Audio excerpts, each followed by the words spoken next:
Nathalie, merci d'avoir accepté ce petit interview.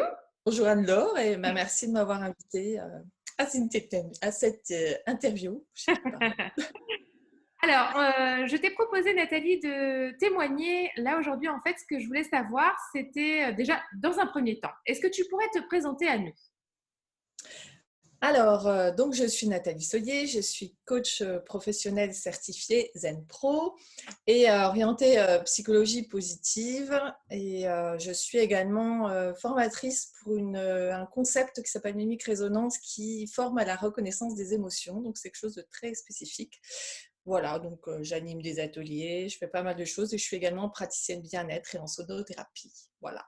Ok. Et toi, tes rendez-vous, du coup, ça se passe dans un cabinet? Ça se passe où précisément? Alors, j'avais un cabinet, mais je ne l'ai pas gardé.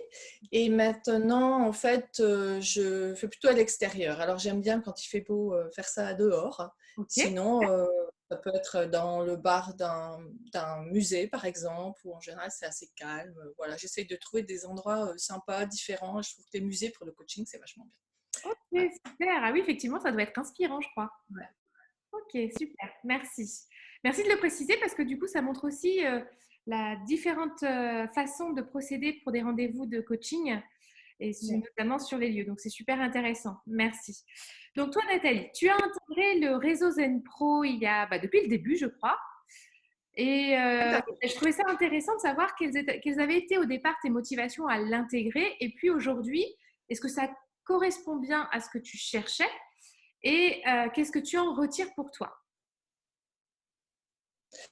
Alors, ben, au départ, je ne cherchais rien de particulier, mais quand le réseau Zen Pro est apparu, pour moi, ça a semblé évident d'y adhérer. Ben, tout d'abord parce que je connaissais, en tout cas de loin, l'équipe Zen Pro pour avoir fait plein de formations déjà dans l'organisme et je trouvais déjà l'état d'esprit super sympa, dynamique. Voilà, il y avait plein de choses qui m'attiraient et qui correspondaient à ce que je pouvais rechercher, en tout cas au départ, dans le cadre des formations. Donc j'aimais bien cette dynamique, cette bienveillance et puis cette idée toujours de ne pas se prendre au sérieux tout en travaillant sérieusement. Donc ça me correspondait bien, ce qui fait que d'emblée, pour moi, c'était évident d'adhérer au réseau Zen Pro. Mhm. J'étais sûre que ce serait dynamique, porteur et que ça apporterait un tas de choses sympas. Ouais. Et voilà, donc voilà les raisons pour lesquelles j'ai adhéré au départ. Ok. Et est-ce que du coup, tu as réussi à retrouver tout ce que tu cherchais? Et, et peut-être même plus, peut-être. Sait-on jamais. Alors plus, parce que forcément, je ne cherchais rien de particulier. J'étais pas à la recherche d'intégrer un réseau. Ou, voilà. En fait, je suis habituée à la base à travailler beaucoup toute seule. Et finalement, ça m'a appris, par contre, que c'était quand même plus sympa d'échanger, de partager ensemble. C'est pas que je ne voulais pas, mais les choses se sont faites comme ça.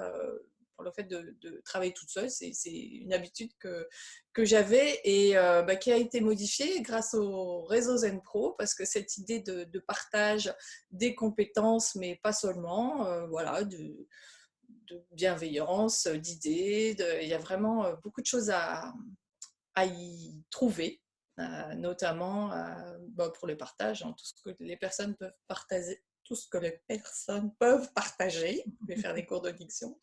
Voilà, et forcément, c'est intéressant, quoi qu'il en soit. Et je trouve que c'est toujours positif. Et ça, c'est génial. Il n'y a jamais un mot négatif. Et ça, pour moi, c'est primordial.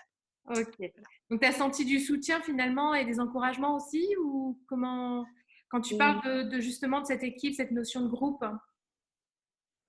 Oui, oui, tout à fait, parce qu'en général, quand on a l'habitude de travailler tout seul, par définition, on ne partage pas ce qu'on fait, son travail, ses projets, ses idées. Et le fait là, de pouvoir avoir un soutien par rapport à mes premières vidéos, par exemple, j'en suis encore d'ailleurs aux toutes premières, par rapport à, là, dernièrement, c'était travailler sur son pitch. Donc, Cécile par exemple, répondu, les personnes répondent derrière, etc. Et je trouve que c'est sympa parce que ça permet d'affiner son projet. Ouais. Et puis d'avoir un retour tout simplement en fait, parce que seul avec seul, finalement on avance beaucoup moins bien et beaucoup moins vite, voilà, comme on dit Donc, toujours. il y a effectivement différents projets dans ce réseau sur lesquels on n'est pas obligé d'ailleurs de faire. On peut choisir ceux dans lesquels on veut s'investir. Et toi, notamment, donc, tu t'es investi dans un mastermind dédié à la vidéo et au montage vidéo et notamment de développer sa chaîne YouTube, c'est ça? Oui, entre autres, oui, oui, tout à fait. Ouais, ouais. Et du coup, qu'est-ce que tu aimes dans ce projet-là, par exemple, précisément? Au départ, ce que j'aime, c'est que ça m'a permis vraiment de me lancer parce que c'était un truc qui flottait un peu comme ça. Je disais, bon, est-ce que je le fais, est-ce que je ne fais pas? Je ne suis pas tellement adepte de me montrer en permanence. Donc, c'est, voilà, mais en même temps, c'est cohérent. Si on veut que les gens voilà, adhèrent à notre façon d'être, il faut qu'on montre qui on est, tout simplement. Donc, ça passe par le biais de la vidéo.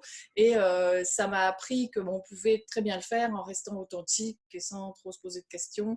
Et notamment, on avait aussi on a des conseils techniques et puis des retours aussi sur des critiques ou pas, sur, ça peut être tout simplement sur la lumière, sur le débit, sur le niveau de la musique. Enfin bref, ça n'est pas seulement par rapport à ce que nous, on dégage, mais tous les aspects. Donc, ça m'a permis d'aller beaucoup plus vite, en fait. Voilà, c'est ça. Ok.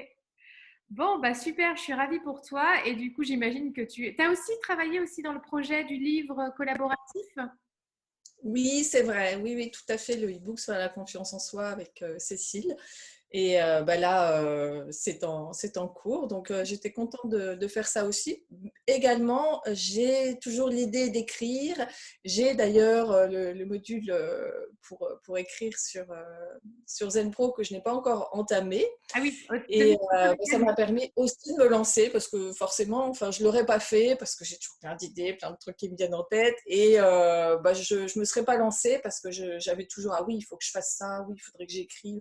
Et finalement, quand Cécile a proposé ça, je lui ai dit, bah oui, pourquoi pas. Bon, c'était un vrai challenge pour moi parce que j'avais beaucoup de choses à faire. Mais finalement, je l'ai fait et avec aussi le soutien de Cécile, derrière, ça va aller, tu vas y arriver, etc. Donc, c'est vachement bien, quoi. Mm, Ouais. mm. Ok, bah écoute, très bien. Merci pour avoir participé à cette interview et puis surtout avoir partagé ton expérience parce que c'est important de faire connaître en fait la manière dont on travaille dans ce réseau. Et donc, merci à toi. Et merci d'apporter aussi ta joie de vivre parce que tu partages énormément quand tu disais tout à l'heure que tu te retrouvais dans le travailler sérieusement sans se prendre au sérieux. Ça fait du bien aussi de retrouver un groupe de personnes qui sont dans la même dynamique avec cette bonne humeur en permanence. Parce que des fois, c'est pas toujours facile, mais au moins d'être entouré de gens en bonne humeur, ça fait du bien. Donc, merci beaucoup. Eh ben, merci beaucoup, Anne-Laure. C'était vraiment un grand plaisir de faire ça avec toi. Voilà. À très bientôt dans le réseau. Oui, à bientôt. Ciao.